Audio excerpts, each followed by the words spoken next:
Now, why is getting aligned around messaging so hard? So think about your typical situation with a rebrand or a product launch.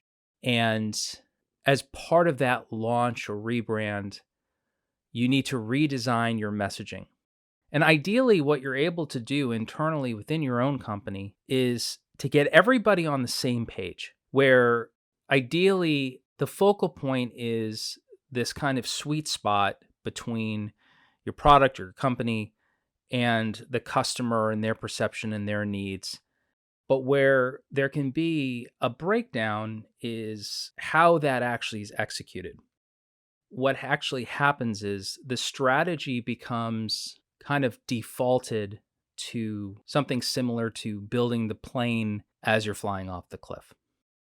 Because the pace of marketing output these days, the pace of expectations of workflows, the general push toward what's the next thing on the agenda can tend to kind of rush this first process.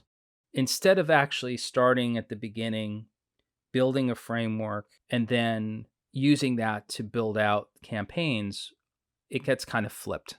And instead, what can often happen is the messaging is built as the campaigns are being built. Now, what you're starting to see is people starting to contribute specific ideas almost in a vacuum, because in this process, there was no point at the beginning where everybody aligned on certain foundational principles, foundational directions. There was no higher arching strategy as to why we might say this or not say that.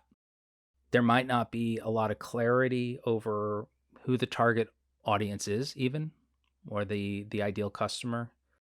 The challenge is there really isn't any true alignment on the decisions that need to be made that are going to drive the messaging itself.